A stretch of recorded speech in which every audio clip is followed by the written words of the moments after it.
السلام عليكم ورحمة الله وبركاته حبايبي ومتابعيني، يا رب تكونوا بخير.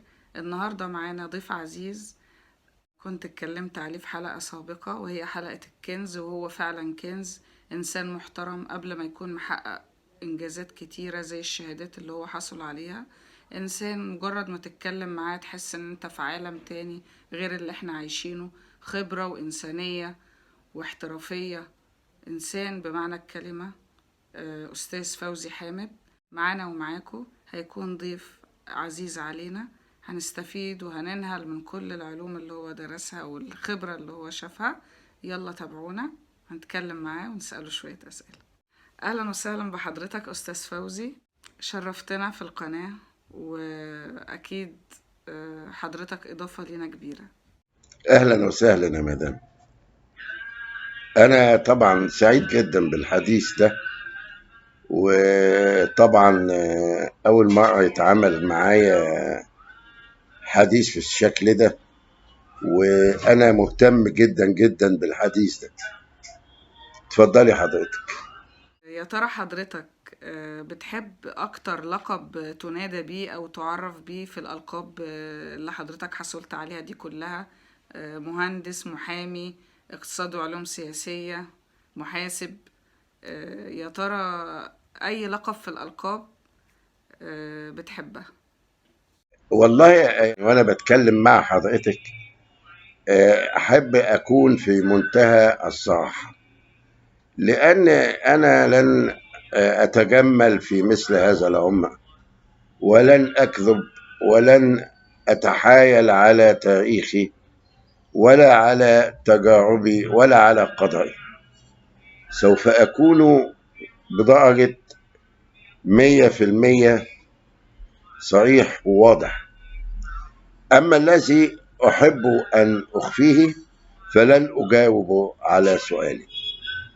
بالنسبة للقب اللي أنا أحب أن أكون عليه، فأنا لا أحب الألقاب الدنيوية على الإطلاق، لأنها ألقاب زائلة.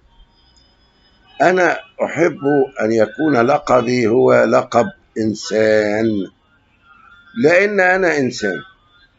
فاللقب المناسب الذي أحبه أن أكون متواجدا به على سطح هذه الأرض هو إنسان. هذا هو اللقب الذي أحبه. أما كوني محاسب أو محامي أو مهندس، كل هذه ألقاب دنيوية تكتسب بالعقل وبالتركيز وبالدراسة.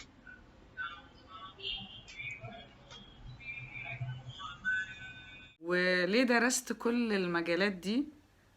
مع ان ممكن الناس بتعيش عمرها كله بدراسة مجال واحد، وممكن تنجح فيه وتعيش بيه وتحقق كل اللي هي عايزاه من خلاله. آه، عايز أقول لحضرتك، كل هذه الدراسة كانت لها أسباب، وبصراحة كانت الأسباب العاطفية هي التي دفعتني إلى اكتشاف قدرتي على الدراسة، وقدرة عقلي على أن يحتفظ بقدرة على استيعاب الهندسة والحقوق والاقتصاد والعلوم السياسية والشريعة الإسلامية وكل ما عدا ذلك من أدب وما درسته وما قرأته من كتب. فمثلا في كلية الهندسة، أنا وأثناء الدراسة في كلية الهندسة تعرضت لقصة حب، اللي طبعا كانت قصة هذه الحب المحبوبة كانت في كلية الحقوق. فأنا تعمدت أن أنا أدخل كلية الحقوق علشان أكون بجوار محبوبتي. ولقد اجتزت اختبارا في اللغة الفرنسية أنا و24 شخصا، لم ينجح منهم إلا 2. أريد أن أخبرك أنني لم أكن أعلم قط شيئا عن اللغة الفرنسية، وأنني تعلمتها فقط في 3 أشهر، ودخلت الامتحان على مستوى الثانوية العامة والحمد لله نجحت.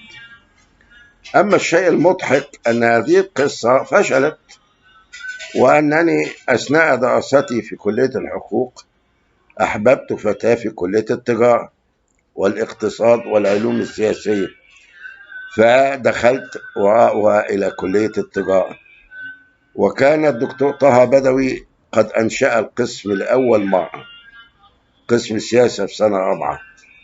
فطبعا دخلت كلية تجارة قسم اقتصاد، وسنة رابعة تخصصنا سياسة، وفشلت أيضا هذه القصة.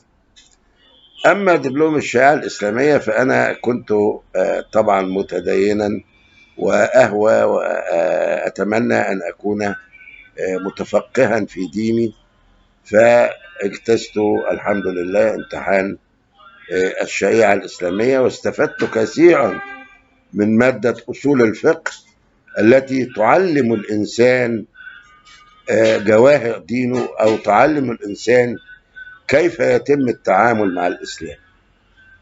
يا ترى تحب إن أولادك يدرسوا زي حضرتك المجالات دي كلها، ولا يكتفوا بمجال واحد فقط؟ أولا السؤال اللي حضرتك بتسأليه ده سؤال في غاية الأهمية.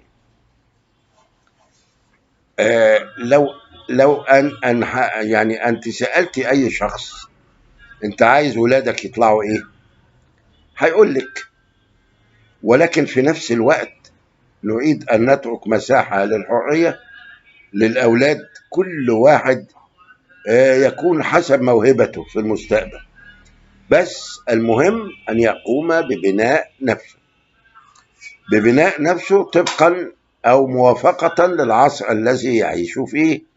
وما معنى ذلك؟ معنى ذلك أنه يتعلم اللغات، على الأقل لغتين أجنبيتين ويتقنهما، وهم أدوات العصر الحديث.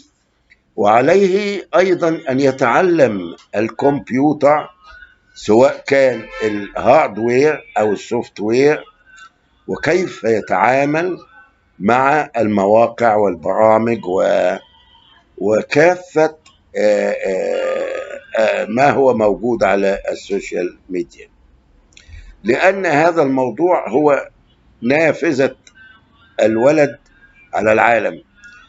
فإذا لم يكن يبصر جيدا لن يستطيع أن يبصر هذا العالم الفسيح، سواء كنا على كوكب الأرض أو خارج كوكب الأرض في الفضاء، ليستطيع أن يحصل في النهاية أو يكون رأيا شاملا وفلسفة ومنهجا له يسير عليه في حياته.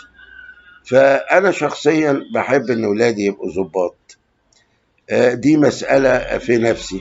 لكن إذا حد يحب يطلع دكتور أهلا وسهلا، حب يطلع طبيب أهلا وسهلا برضه. ابني الأولاني أحمد وهو بيشتغل دلوقتي في قطر، أنا حاولت أن هو يدخل كلية الشرطة، كانت عكس ما تأتي رياحه بما لا تشتهي السفن، لم يستطيع أن يجتاز امتحانات كلية الشرطة، ولكنه الآن في وضع بيحمد الله سبحانه وتعالى عليه، أفضل مما كان دخل كلية الشرطة. وفي النهاية لا يكون إلا ما يريد الله، ونحن لا نعلم ما الذي يخبئه لنا القدر. وصلت بعد سن 70 إن كتبت شعر ودواوين كتير وكتب، إزاي قدرت تحقق المعادلة دي؟ وكمان كتابة الشعر ليها عائد مادي عند حضرتك، ولا هي مجرد هواية واستمتاع بيها بس؟ وإزاي قدرت تكتب الشعر؟ أيوة، يعني أنا هقول لحضرتك أولا، الشعر ليس صنعة، الشعر ليس صنعة ولكنه موهبة. الشعر هو موهبة، فإذا امتلك الشاعر أدوات هذه الموهبة استطاع أن يكتب. هناك أناس كثيرون لديهم مواهب، ولكن هذه المواهب يتم دفنها لأنهم لا يمتلكون الأدوات التي تنمي هذه الموهبة أو تظهرها في نفوسهم. كل واحد يجب أن هو يعني يحاول أن هو يعمل عملية discovery لما هو بداخل نفسه. يجب أن يكتشف نفسه. أنا كنت ميالا للأدب لأنني قرأت حوالي 2000-3000 كتاب وأنا في مرحلة الهندسة والثانوي، ميالا لكتابة النثر والشعر، ولكني لم أكن أركز في هذا الشيء. بعد ما وصلت لسن 70 لقيت نفسي طبعا على المعاش، ولم يكن هناك ما يشغلني لجلب الرزق أو للحياة المعيشية. أصبح الوقت عندي مساحته كبيرة، فاستطعت أنني أكتب الشعر، وكتبته إرضاء لنفسي وتخفيفا عنها وتخفيفا عن آلامها النفسية، كما تنزع الغطاء من على القدر ليخرج البخار. وزي ما حضرتك بتسأليني، العائد المادي لم يكن هو الهدف من كتابة الشعر. ليه حضرتك فكرت انك تعمل قناة وعاوز تقدم ايه للناس من خلالها؟ مين بيساعدك في تقديم محتواك على القناة؟